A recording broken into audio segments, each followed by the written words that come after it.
ഓം നമോ നാരായണായ. നാരായണീയം ദശകം 5. വിരാട് പുരുഷോൽപത്തി. ശ്ലോകം 1. വ്യക്താവ്യക്തമിധന്ന കിഞ്ചിദഭവത് പ്രാക് പ്രാകൃതപ്രക്ഷയേ മായായാം ഗുണസാമ്യരുദ്ധ വികൃതോ ത്വയാഗതായാം ലയം നോ മൃത്യുശ്ച തദാമൃതം ച സമഭൂത് നാഹോന്ന രാത്രേ സ്ഥിതിഃ തത്രേകസ്ത്വം അശിഷധ്യാഖില പരാനന്ദപ്രകാശാത്മനാ.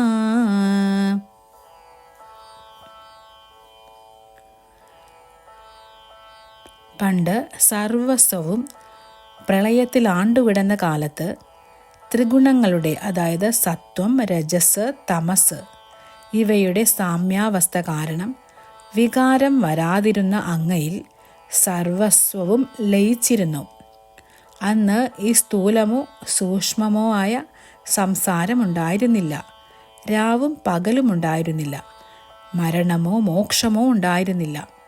എന്നാൽ ആ പ്രളയകാലത്തും പരമാനന്ദ സ്വരൂപനായ അങ്ങ് മാത്രം പ്രകാശസ്വരൂപനായി അവശേഷിച്ചിരുന്നു.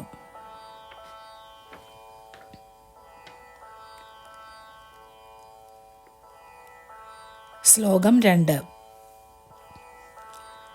കാലകർമ്മഗുണാശ്ച ജീവനിവഹ വിശ്വം ച കാര്യം വിഭോ ചിത്ലീലാരതി യേയൂഷി ത്വയി തദാ നിർലീനതാം ആയയൂഃ തേഷാം നൈവ വദന്ത്യ സത്വമയി ഭോ ശക്ത്യാത്മനാ തിഷ്ഠതാഃ നോ ചേത് കിം ഗഗനപ്രസൂന സദൃശ്യാം ഭൂയോ ഭവേത് സംഭവാഃ.